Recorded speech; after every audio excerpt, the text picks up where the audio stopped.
Hello, everybody, and welcome to Feeling Seen, the podcast that talks about the movies that make us feel seen. In this episode, my co-host for the day will be actor Isabelle Fuhrman. She's going to talk with me about her newest movie, The Novice, and the ways in which she relates to that character and the ways in which we all sort of relate to the screen via performance. We're going to switch it up. It's going to be a little bit different than conversations we've had previously, but you know what that means? That just means you're in for some new treasures and adventures, so lucky you. And then before we go at the end of the day, we are going to talk a little bit about a topic near and dear to my heart, which is the new Scream coming out, and specifically the matter of Sidney Prescott. So don't go anywhere. I've got a lot of emotion behind that. And now, without any further delay, let me give that co-host a proper introduction. Isabelle Fuhrman is an actor who you may know from the deeply underrated 2009 horror film The Orphan, in which she gives a gangbusters performance as the titular character. She also played Clove in the mega franchise The Hunger Games. But the thing you can do right now, the place and time you can see her, is right now in the movie The Novice. Tremendous drama that is so good it's been nominated for multiple Independent Spirit Awards, which includes Isabelle's nomination for Best Female Lead. Isabelle, is there anything else we need to know about you before we get started? Other than that I love dogs and it's a rainy day, but it feels like a really great day at the same time, I'm good. Yeah, ready to go. Great start. I feel like it's like I don't want to bring it up, but I feel like if I don't bring it up, I would be remiss because you might, I'm sure it gets brought up to you all the time. We have to recognize at the top of this that Isabelle turned in one of the great genre performances of all time as a child in Orphan. Truly, I rewatched this movie recently. The amount of screaming and delight that me and the entire room of people shared with one another at watching your performance, a performance which we had seen, a performance which we knew.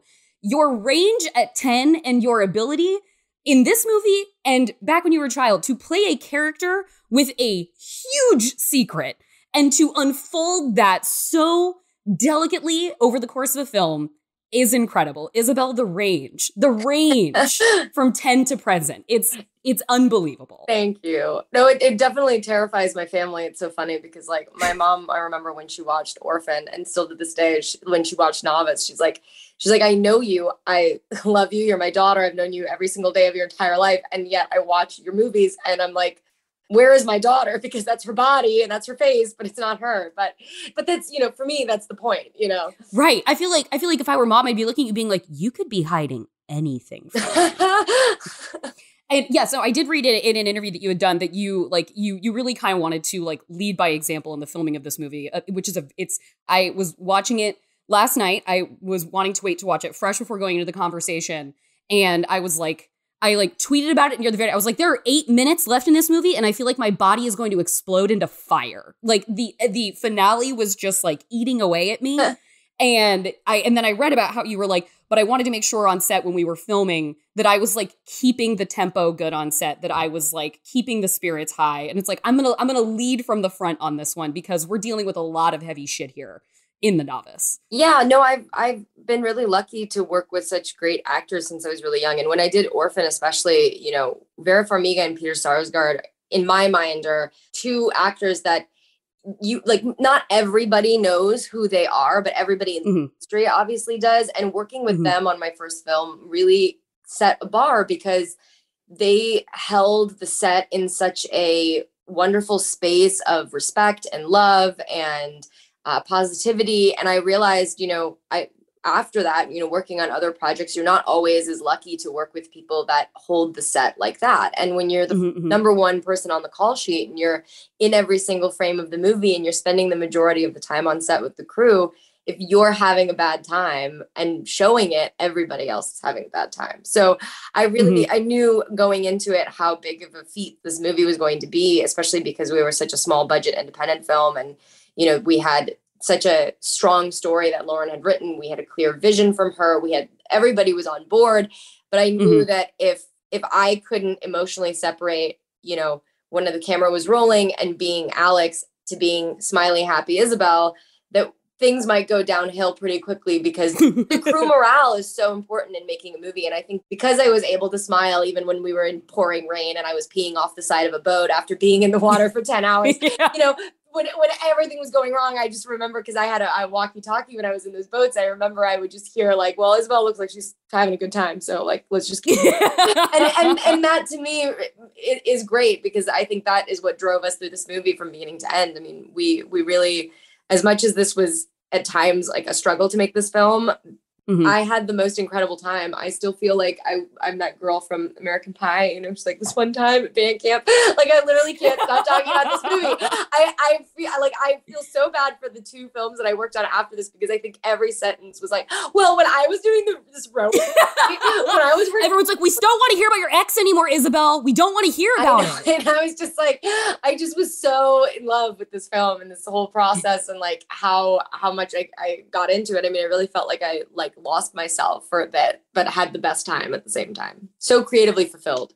Well, and okay, so a thing I did want to talk to you about, like, obviously you've been asked a lot about the training that went into this and the extensive training in rowing that you did and the many hours. What I wanted to talk to you about a little bit more broadly was thinking between sort of this role at the present and then the role at the very start.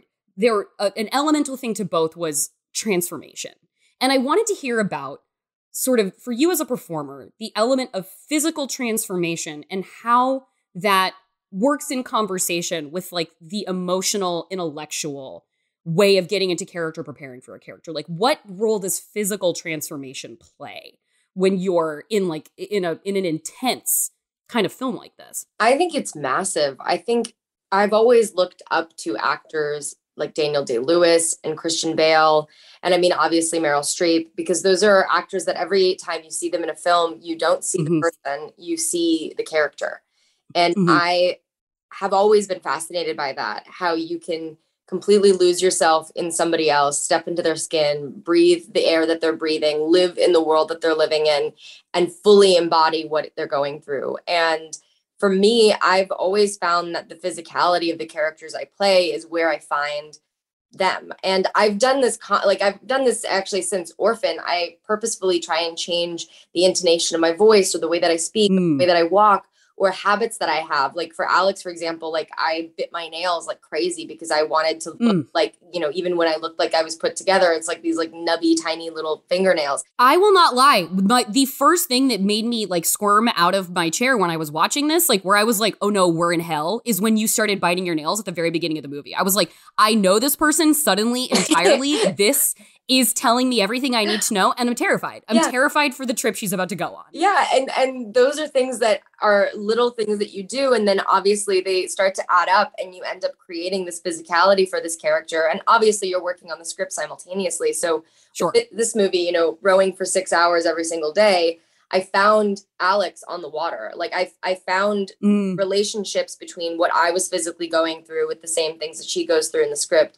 Feeling like this novice, feeling out of place, feeling like you're constantly striving to be better, feeling like you're trying to push yourself so that way you don't look like an idiot in front of all these other people that are in the boat with you. And it really put me in a similar mind frame that I found so many rich moments that I was able to put into my performance. And then on top of it, like, you know, then you work on the script and all of that. And that transformation kind of goes hand in hand. And you find ways to blend the two together. Like you said, you know, finding those moments where, you know, she's in the back of the car listening to this conversation, but she is biting her nails. She is in this place where like, you know, where something physical is what is telling the story. And I always feel like, you know, great actors can move their eyes and say absolutely nothing at all. And you can see exactly what they're saying. And I was really fortunate that Lauren trusted me to tell the story, because like for the first 12 minutes, I don't even speak. Right. Yeah, true. And even like my transformation as an actor from the beginning to the end of my training, you know, from the end of filming, I gained 12 pounds of muscle, and that changed drastically the way that I stood, the way that I carried myself, the way that I walked. And that was something that I was able to put into my performance as well. So I think that they go hand in hand. I think that's why Christian Bale, like, you know, loses 75 pounds and eats like a cracker a day, or to transform himself for a role. I think he went from The Machinist maybe straight to Batman. Yeah, because what you do in that journey is you find this person. I think when you alter your body, you change your personality. I think any girl will know, you have a breakup, you cut your hair and you're like, I'm a whole new woman, It's like, no, you're not. Revenge body, hashtag. Like it changes your perception of yourself. And so I always try and do that. I always try and really change my perception of myself with whether it's like an external physical appearance or a mannerism or a way that I walk or a way that I speak. And that way it allows me to kind of slide into this character. And it also gives me a pretty easy escape route to Isabelle when I need to find myself in moments where I feel like I've lost myself on set. That's okay. So that is a very, because while you've been talking about this and a little bit what we discussed about before we started recording was I remembered around the time of Girl Interrupted, Angelina Jolie was in like a particular kind of zenith of her fame, obviously her Academy Award role. And she talked about, that was a time when she was a bit more of like an erratic public figure and, the blood vial around the neck. And that was very much a part of the persona. Yeah. And she talked about at that time, speaking in terms of like Girl Interrupted, a movie like Gia, at that point, her relationship with her art was at the end of filming, she would find that she would go into these very dark recesses because she would essentially be like cutting out a part of herself and walking away from it. And she would go through this intense period of like grieving for the person she had left behind. And we had talked a bit before about you watching movies sort of in the context, like you as a viewer, your sort of instinctual relationship with these performances, with these actors you really love, is to not necessarily see parts of yourself so much as to completely lose, yourself in the performance that they are giving. Sort of like, how do I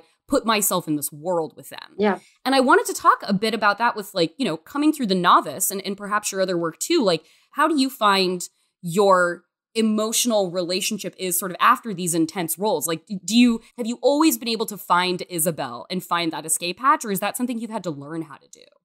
After I did Orphan when I was younger, I felt like I carried that character with me for a really long time. Not like, the crazy running around, killing people part, but you weren't trying to break up marriages as a 10 or 11-year-old. No, but I felt really old. I felt so old. I felt like I was an adult. And it doesn't, I don't think that this business forces people to grow up fast. I think that that's like, it can happen. But I think that I was working around adults all the time. So you learn to grow up fast because you learn that if you want an opinion, you have to state it confidently, like an adult. You can't go, well, I kind of want to maybe you have to say, I want this character to do this, or I feel that this scene is better done like this.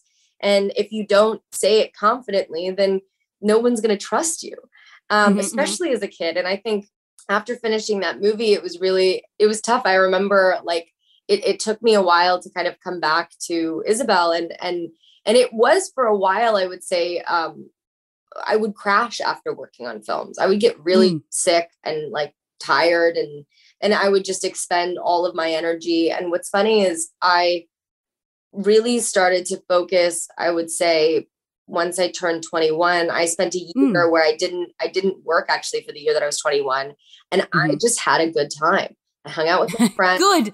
Yeah. I love that for you. I'm really glad you did that. I had a good time with my friends. I ran a marathon. I made good friends. I like loved kind of learning who I was. And I really felt like it was a great time for me to connect with myself at that age. And, I realized that taking time for myself was so important, kind of like, taking time to be single. I mean, I always compare like these characters you play to like these relationships, like they're really close relationships.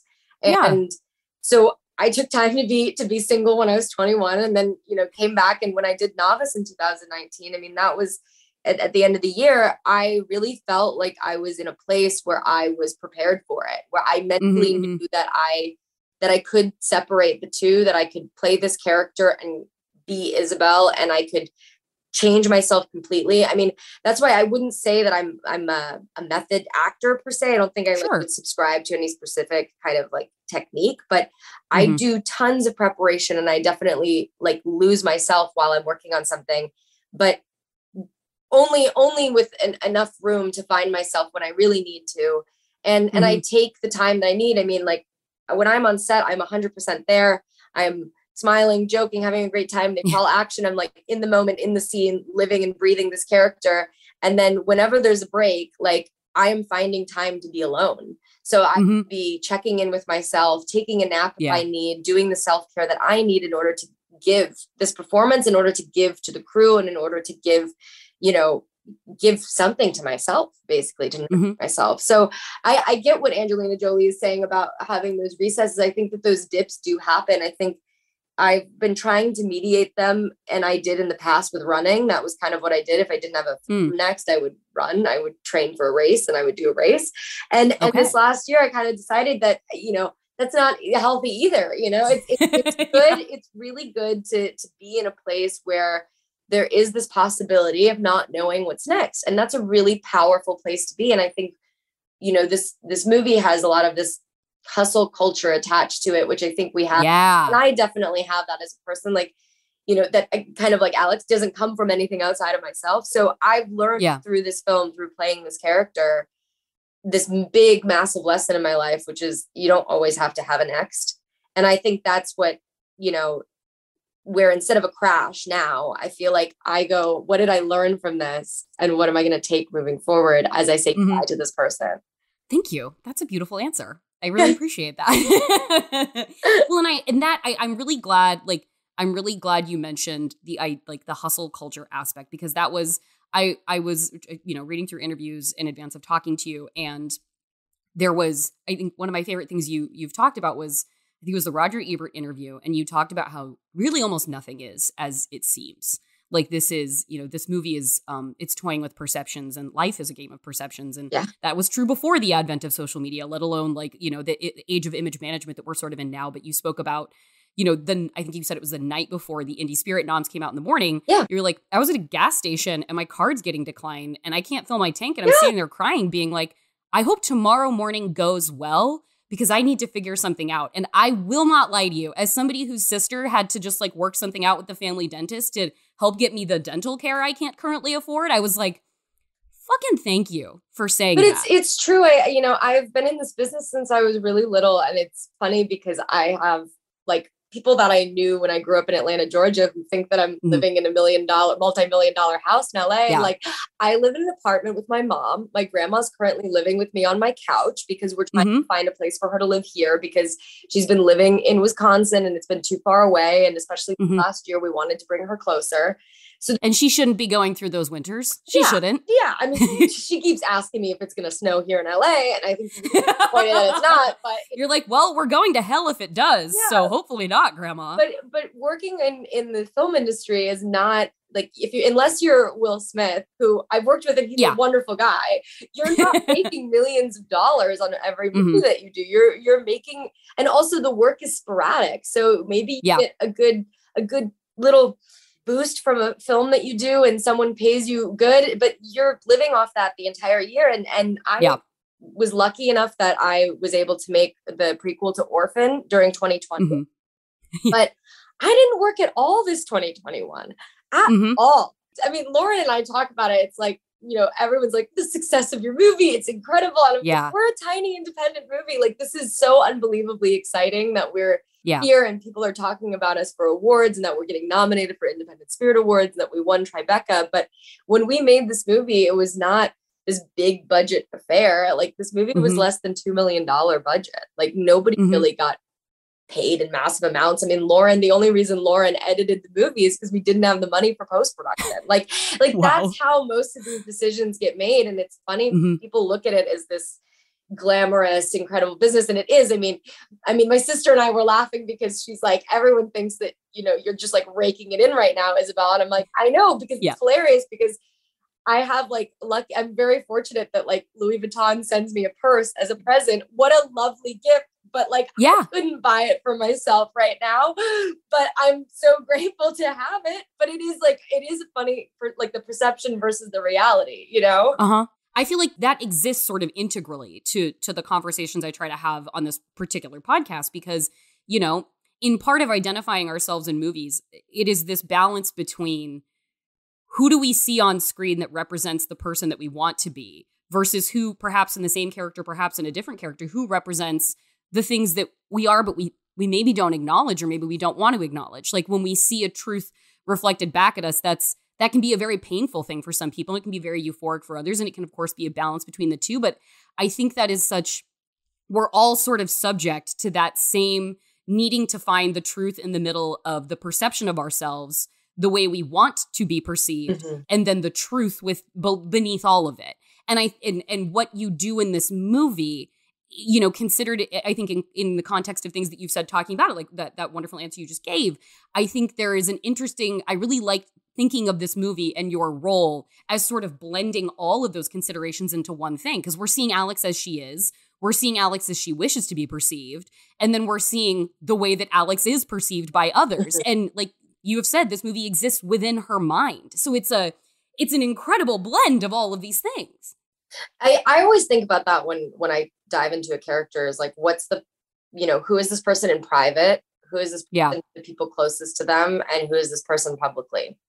Yeah. The way that other people perceive that character and the way that the audience perceives that character, I mean, that's totally up to Lauren. And I think that's the same with people. Like, you can't control how somebody looks at you and what they think of you. Like, I didn't have to say to myself, Alex is psychotic. Lauren was going to make Alex look psychotic. I didn't need to do that. You know what I mean? Yeah. Like, that was not a part of my journey in this character, And I don't think that Alex is 100% honest with herself either. And that is, I think, very true for most people. I mean, and even, saying like being seen by a character, when I read the script, I didn't know what it was that pulled me into it, that captivated me. I mean, I always look for movies that have present a challenge or will always, make me think about something or bring me into the world of somebody else. And that will completely allow me to transform. And this movie did all of those things. But at the same time, through this character, I felt like I was seeing a part of myself, and really only saw it when I watched it on screen. I wouldn't say I realized this while I was working on the project and while I was living with her every single day. But when I watched the movie the first time, I felt in my gut like, oh shit, you spent this movie playing with this like shadow part of your personality that you never really like to talk about, that you never really like to present to people. And that, quite honestly, I try and hide, because I live in LA and everybody has this like, oh, I don't care. Like, I wake up in the morning, I'm super chill. Like, everything. No, that is super real. I have a friend here who was once employed for 8 months and didn't tell a single person because he didn't want anybody to know he needed a job, because he was afraid that would disqualify him for jobs, that people knew he needed one.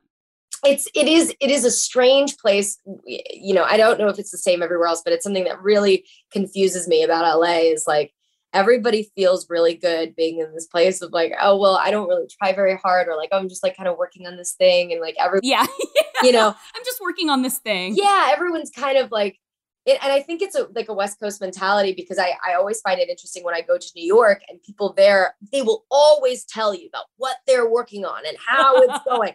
And I think that there's like a really great happy medium that can be had, where you can have that kind of work ethic. And it's more like people in New York don't talk about it. They're working like crazy, and they're always exhausted, and they want to talk about everything else. People in LA always like to talk about work, but no one's actually doing anything. And that's what I think is interesting about like Alex, is she so much is, it's an East Coast school, but she has this mentality of like, I am working hard. I'm going to isolate myself. I'm going to wake up early. I'm going to stay late. I'm going to, really like crush this thing that is, I'm not naturally predisposed to do. And I'm going to face this challenge, and I'm going to succeed. And she's like staring at Jamie across the room, who's like, oh, I wasn't really trying that hard, so I don't think the time that the coach recommended is accurate. Yeah. And it's like someone literally stabbing her in the chest, because for her, it's like, that seems like next to impossible. So it really, it is a part of myself that I wasn't really particularly comfortable with, and sharing it through this movie has made me realize that I am this person. I think I'm having a better relationship with this part of myself, but I don't necessarily think I want to throw this part of myself away, because I think it gives me an edge. It's what's allowed me to stay in this business since I was 10, through all the ups and downs, through going to school, through everything, was really knowing that I have a resiliency that I don't think everybody has. All right, we are going to take a quick break, but we have got so much more to get into with Isabelle Fuhrman. Stay with us.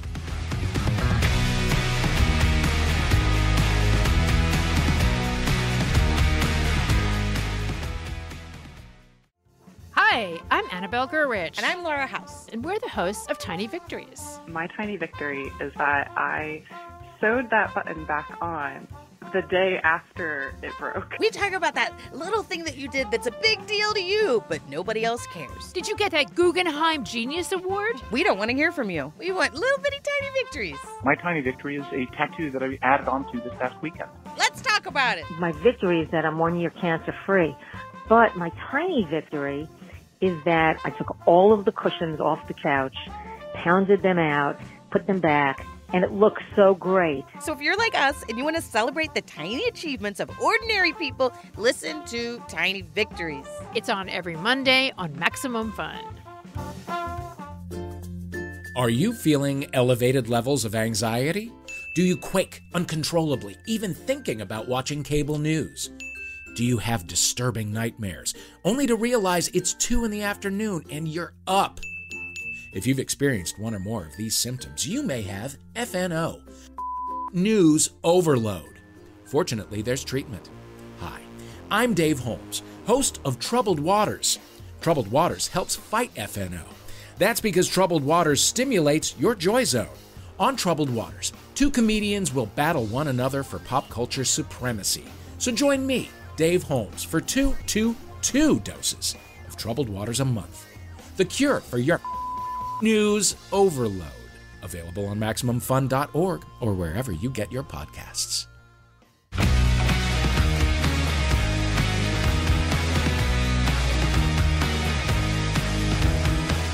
Welcome back to Feeling Seen. I'm your host, Jordan Crucchiola. I'm talking with Isabelle Fuhrman this week. She's the star of the new movie, The Novice. It's a role that has earned her an Independent Spirit Award nomination, and I would assume some battle scars along the way with the physical grit and determination she throws into this part. You might have also seen Isabelle in The Hunger Games or The Orphan, where she played the character of Esther. Look her up, watch the movie, experience it for yourself. Let's get back into it.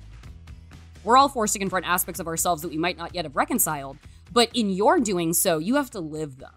You have to sleep with them, you have to talk to them, you have to embody them. And that is in doing so, you become a conduit for us to face those evils perhaps in ourselves or those demons we haven't dealt with. It's a very unique job you have. Well, when I studied psychology in school, one of my favorite things that we talked about in class one day was you tell a kid that the stove is hot and they can't touch the stove because they'll burn themselves. Mm-hmm. And 9 times out of 10, that kid will touch the stove and see for himself or herself whether it's hot. But if you tell the kid a story about how this kid across the street was at his house and the stove was on and it was burning and didn't listen to his parents and he touched it and his skin almost melted off, and you get really into the details of it, that kid will never touch the stove because they're going to have an emotional reaction to the story that you tell them. And so storytelling is really special in this way that it allows people to learn things through an emotional response that gets ingrained in their brain, in their body, and everything just by observing and watching a movie. Now, not all movies do this. I mean, some movies, you just having a wonderful escape from reality, or you're laughing about something, or you're going, oh, I wish I could go on vacation with my friends like that. But in a movie like this, for example, that's what this movie is in a sense. It's a way for you to dive into someone's head and understand the anxiety inducing journey it is to become obsessed with something and to try to be the best at it for no other reason other than to prove it to yourself. And I learn a lot through characters that I play. And I also learn a lot about myself. I also feel so much. I mean, I'm a Pisces. I'm a very emotional person, and when I have these moments with these characters where, for example, that scene in Novice where I have this argument with Danny in the bathroom, I mean, that scene felt incredibly real to me in so many ways. Everything from the whole speech of nobody knows how hard I have to push myself to be the best. I mean, that felt so real when I was saying it. And Delone really brought such a new spin on the scene in the sense that she started grabbing at my shirt, and that was not in the script. And all of a sudden we were on the floor, and then we were crying, and then we were talking about stuff that not everything made the cut, but the way that I see that scene now is so different than how I imagined it reading it, was because our feelings took us somewhere else. And that scene ended with Delone and I on the ground hugging each other for 5 minutes while Lauren sat on the other side of the door, and Todd's like there with the camera. And I hear Todd crying, and Delone and I are crying. And then I just hear Lauren from the other room just go, cut. And she comes in. We all just like collapsed on the floor and cried together for like 10 minutes because what we had done was we lived through a real experience that felt so real that like all of us, like our DP Todd had just gone through a breakup too. Like Lauren had gone through a breakup. Todd, had no. gone through a breakup. I mean, I hadn't just gone through a breakup, but still felt like I went through a breakup, you know? Right. So, but you don't have to have gone through the breakup. You're the subject. no, You're the subject of the I scene. went through a breakup, and it was so sad. And that's what you see in the movie. And to me, I'm so proud of that moment because what we captured was not like a prepared, you know, scene where we prepped for it and got ready for it. I mean, of course we did, but what we found was something so much richer. Like I had an acting teacher when I was younger, when I went to RADA in London, who said, no one wants a cooked meal. You want to cook it in front of them to show everybody what it looks like so they can smell it, so they want to taste it, so they can salivate over it. And that's what we had done, is we had literally we had chopped all that shit and put it in the pan, and we made it in front of everyone. And then it was like, everyone's crying, eating it, going, this is the best thing ever. And we all knew like, yeah, it is the best thing ever because we found something real. Now, okay, then I'm curious too, like we talked about sort of those, like, to create those like emotionally evocative moments. I wonder if there are some like representative or standout scenes that you've observed in other work where you feel like you just watched them making the meal in front of you. Like some scenes where you were like, that's the fucking cooks in the kitchen right there. And like, that's the craft I want to get to. A scene that I watched last night. I mean, I love Devil Wears Prada because Meryl Streep's performance. Fabulous. But it's so specific. And that scene where she starts talking about how she's laughing about the belts being the same. Because she's wearing the sweater that she thinks has enough. Oh, the blue sweater, the cerulean blue sweater. Both those belts look exactly the same to me. You know, I'm still learning about this stuff and This stuff? Oh, okay. I see. You think this has nothing to do with you. You go to your closet and you select, I don't know, that lumpy blue sweater, for instance, because you're trying to tell the world that you take yourself too seriously to care about what you put on your back. But what you don't know is that sweater is not just blue, it's not turquoise, it's not lapis, it's actually cerulean. And you're also blithely unaware of the fact that in 2002, Oscar de la Renta did a collection of cerulean gowns, and then I think it was Yves Saint Laurent, wasn't it, who showed cerulean military jackets? I think we need a jacket here. And then cerulean quickly showed up in the collections of 8 different designers. And then it filtered down through the department stores and then trickled on down into some tragic casual corner where you no doubt fished it out of some clearance bin. However, that blue represents millions of dollars and countless jobs. And it's sort of comical how you think that you've made a choice that exempts you from the fashion industry when in fact you're wearing a sweater that was selected for you by the people in this room from a pile of stuff. Every single beat has its own moment, its own meal. Every sentence just like cuts deeper and deeper and deeper. And she knows it, but she's not alluding to it. She's not showing it. It's like stabbing someone in the stomach without them knowing. And it's not until it's over that you realize that you're dying. Like that's how clever. Oh my God, I'm bleeding out. How did this happen? Yeah, that's how clever that scene is. That performance in that scene is really, in my mind, such a it's a difficult thing to pull off, honestly, because you could just say it's like the dialogue, but she's not just saying the dialogue. She's putting together the outfit. She's moving around the room. She is embodying this other person. She is this character. So that's like a scene that I would say really floored me recently, but that's just because I watched that movie the other day. I mean, I think I watched Red Rocket too recently, and that scene where Susanna Sun plays the piano for Simon Rex's character in the bedroom, and you're like, wow, don't go with him to LA. Like that was, you know what I mean? You're like, every fiber in your body is screaming, do not go. But that to me is like those scenes like in movies that really make you go like, oh, like gosh, you just want to like kick something or do something. I mean, I really love when I watch films and they take me someplace else, or when you watch an actor and you can't quite figure out how they're doing it because they're not doing anything. They just are. Well, I think a thing that I kept sort of going back to as I was watching the movie was, and we've touched on this a bit up to this point, but the way Alex as a character very comfortably demystifies the notion of effortlessness. She's not secret about how hard she works, but she's also not the one walking into the room being like, I'm working the hardest. Like, it has to be kind of contextually like elicited out of her, but she will fully say, like in that wonderful, like extremely cute pool scene between Alex and Danny, where you're talking about exactly how you became salutatorian of your class and all the times that it didn't work. Like the guy who just never tried. And I love that banter back and forth of her being like, and then you beat him. And you're like, no, not yet. And then you beat him. Okay, no, but not that time. You tied. Like, I really, because there's something very radical still about women asserting how, I mean, and Alex has some boundary issues and she needs to work out some coping mechanisms. But there is something very radical about women expressing how hard they work. Because it is very an LA specific thing to be like, oh no, it's chill. Work just comes to me and I've got stuff going on. I can't talk about it yet. I'll tell you soon. Like that is a very LA move.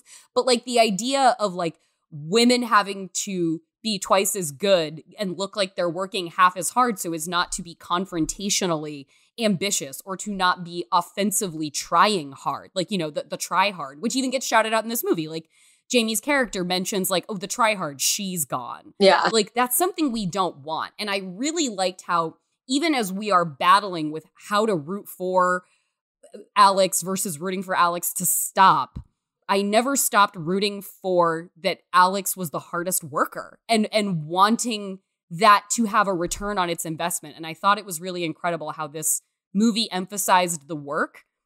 And then in that last moment, how we see it go, the outcome is never what we were there for because it's about the work. We as people, I feel generally and genuinely have this desire to be rewarded for any work that we do. And I see this more and more. It's like you work for a certain amount of time. You're like, I feel like I should be paid more. I feel like this should happen. I feel like I should be promoted. I mean, it's a natural part of the work is this kind of like looming outcome that could possibly happen. And Lauren and I spoke a lot about how in this movie, there is no external force that's like pushing her forward. This is not the crew team that's going to go to the Olympics. This is not, you know, that's not what this is. This is more of a challenge to see if Alex can win out against these naturally gifted people and prove that even though she's not tall enough or isn't predisposed to be doing this sport is not what you would think of when you look at a rower, that she can beat all of them with her resilience and with her grit and with her drive. And it's not to beat them. It's really to prove to herself that she can. I love this movie. And Lauren and I spoke about this a lot too in recent interviews, how, you know, she wrote this about her own kind of experience in collegiate rowing. And so to me and to her, gender didn't really seem to be something that we spoke about very often in the context of this movie. It's just like, that was, you know, write what you know, right? So she wrote a story that she knew. And, you know, that's why this movie is like, you know, a lot of people have asked us so many questions about like how feminist this film is and how like women oriented it is. And what I love about Lauren is she's like, well, yeah, because it's like what I wrote. Like, that's just what I knew. Yeah. It wasn't like I'm going to write this movie about women's rowing. It was like, this was my experience. And here it is. So I find the competitive nature of it actually fascinating too, in the context of the women on the team, because they all seem to have their own axe to grind, you know? Yeah. Jamie is like vying for that scholarship. Charlotte Ubben's character, who plays the coxswain, she is like wanting to be in that varsity boat, but she's not going to fight to do it. She's not going to like kick and scream. She thinks it'll happen in the right time. You know, Coach Edwards is like trying to make her team better and is trying to inject some of the work ethic that Alex has into her naturally gifted team that she scouted from all over the country. And no one's really stepping up to the plate except for this like novice who she doesn't particularly think has that much talent and thinks is kind of crazy.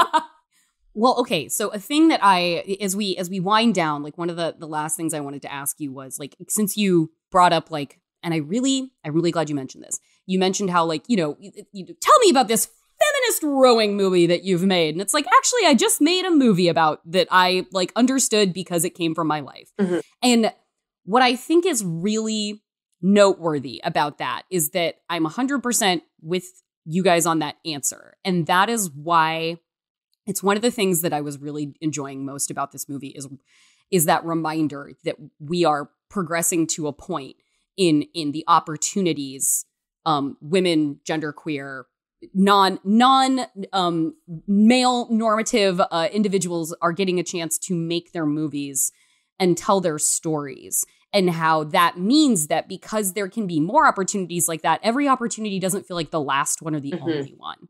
And so this can just be a movie about a queer girl who's like, want to go out sometime, and there doesn't have to be an event over the fact that she just asked a girl out, even though she was hooking up with the dude in the beginning of the movie. And this can just be about a bunch of women who row without being a bunch of capital W women who row.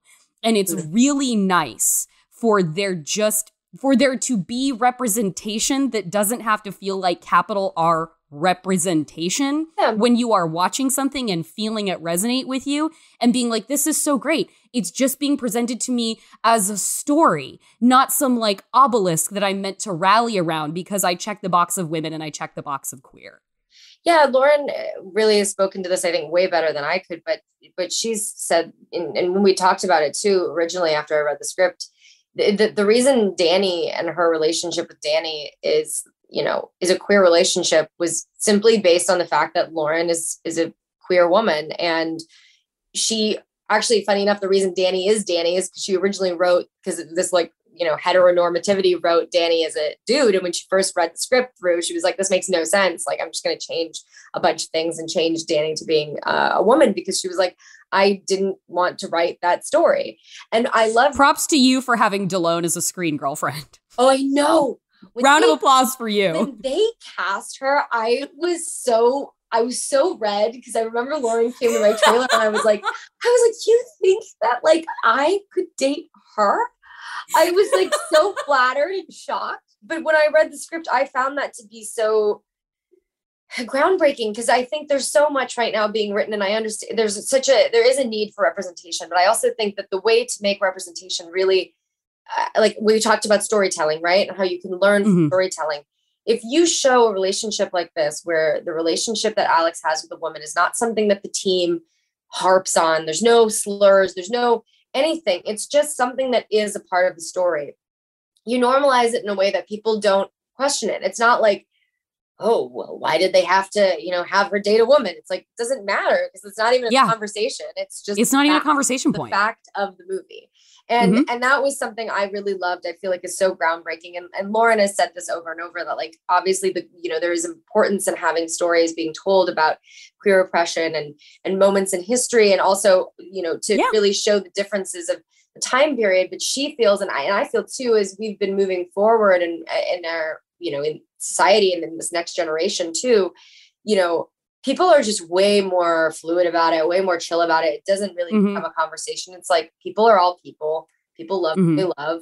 People fall in love with who they want to fall in love with. And we don't necessarily need to have these like labels, all the time of what this is and what that is and how to explain it or box it up. I completely agree. And I could really continue talking to you for a very long time. I'm having a very fun time. But I have to ask you my final question. And it's going to be one of those unfair questions that's like kind of expansive, and it's just going to be put in your lap. So don't worry, there's no wrong answer.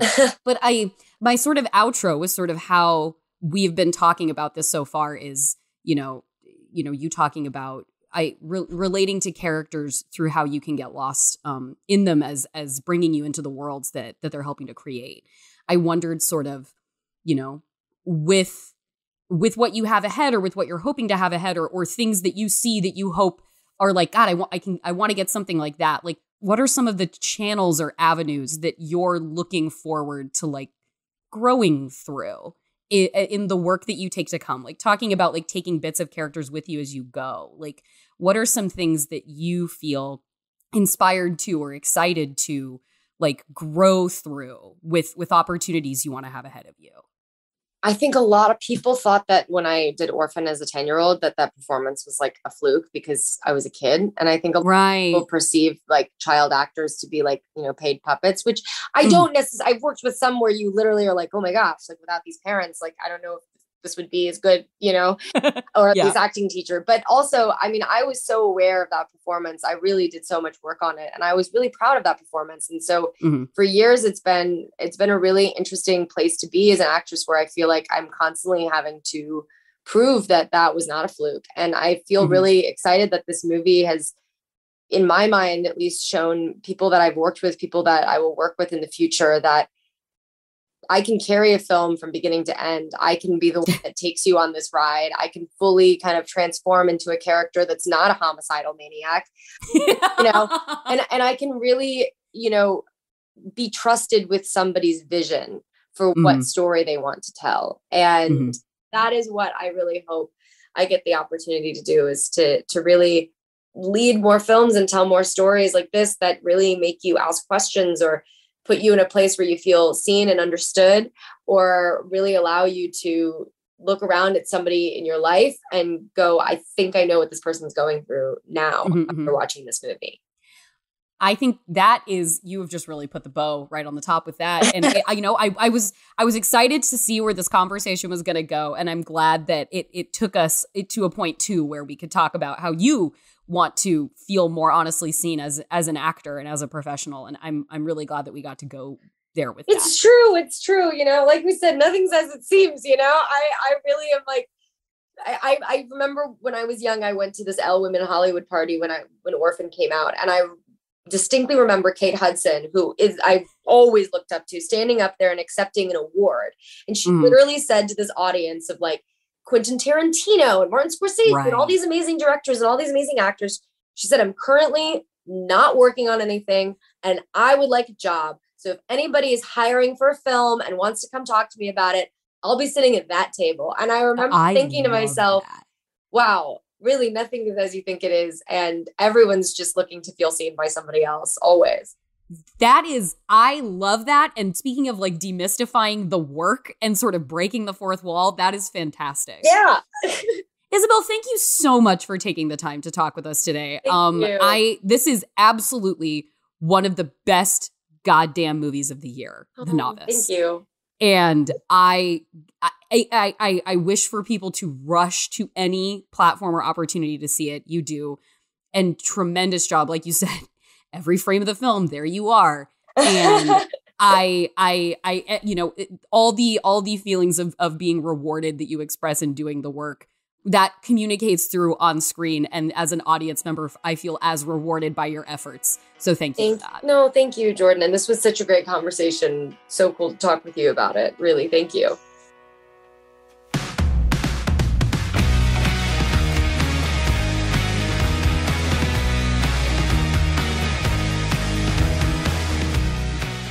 That was Isabelle Fuhrman, everyone. She is tremendous in The Novice.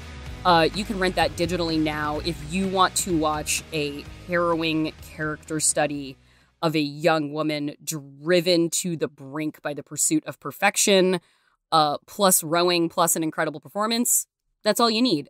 Isabelle is set to star also. Set your watches, everybody. I've been making a daisy chain countdown for this. She is set to star in the prequel to The Orphan. She has already filmed that. It's called Orphan First Kill. It's set to come out later this year, COVID depending, who knows about these things. But if you're not familiar with The Orphan, I cannot tell you how bananas insane it is that they're doing a prequel specifically to this movie and that Isabelle has returned to reprise the role. So let's all gear up for that. But before we end today, I said I've got one quick thing before I go, and that concerns my beloved favorite horror franchise of all time, Scream, the 5th installment of which is coming out, I believe, next week. This is years in the making. Scream 4 came out in 2011, I think. And so we are past a decade since the last time we had Scream. And I'm really worried, guys. I'm really worried because the thing about horror, if you know the rules, is that the sequel always has to level up. The body count has to be higher. The spectacle has to be crazier. And like Randy told us about trilogies, like it could be Reservoir Dogs by the time this thing is over. You know, everybody could die. And as he said, that means you, Sid. But the thing about Scream is that I don't know what Bellinelli and Olpin, the writer-directors of Ready or Not, who have taken on the franchise, I don't know what they have planned, but I'm terrified that Sidney Prescott is going to die in the name of raising the stakes or resurrecting the franchise or passing it off to new stars, and that it cannot happen. It cannot happen because Sidney Prescott is sacrosanct. Sidney Prescott cannot die. The entire point of Scream is that Ghostface is an interchangeable whoever the hell that Sidney Prescott vanquishes every time. And I don't care if you think that keeps the stakes low. I really don't care, because the point of Scream is that Sidney is greater than the nemesis. Sidney is greater than the villain. The villain can die, but Sidney must remain immortal, because that is the soul of the franchise. I feel like if you killed Sidney Prescott, Wes Craven would rise out of his grave and weep over you in your bed in the night. Like, I'm not even going to say he's going to haunt you and kill you. I'm going to say he's going to be disappointed in you, and he's going to find you and imbue you with the sadness and the heartbreak that he would have for his screen heroine that is the greatest final girl of all time, that is the greatest scream queen, the greatest slasher heroine, and I take that designation very seriously. All due respect to Jamie Lee Curtis, she might be the blueprint, but Sidney Prescott is the apex predator. She is the apex predator all day, baby. And so I just hope that, not out of a sense of reverence to a franchise or Easter eggs or like misplaced loyalty to fans who are too precious. This isn't about being precious. This is about the only horror franchise that made the final girl bigger than everything else. That's it. This is about the franchise that made the final girl representative of so much strength and enduring survivability that it didn't fucking matter who was Ghostface, because the main event was Sidney, and the main event will always be Sidney. So I hope going into Scream that we can all come out the other side and celebrate yet another triumph by Sidney Prescott, because if not, this movie can be buried under a jail. Like, even if I loved every minute of it, in that moment, if Sidney Prescott went down with the ship, I would riot, I would scream. It would be, Twitter hashtag screaming, crying, throwing up, terrible moment for me. And I hope all of you, if you truly understand the poignancy of Sidney Prescott as a heroine. So that is all I have to say for now. Hopefully I don't have too terribly much to say in this same matter on a couple weeks, because that will mean things will have gone horribly awry. But that is our show then. That is our very exciting show. You can follow us on Twitter at Feeling Seen Pod, or you can join our Facebook group at www.facebook.com/groups/feelingseenpod. And you can also send us an email at feelingseen@maximumfun.org. If you want to follow me, I'm JorCrew on Twitter. That's JORCRU. Our theme music is by Andrew Epen. Our senior producers are Kevin Ferguson and Laura Swisher. And this is a production of Maximum Fun.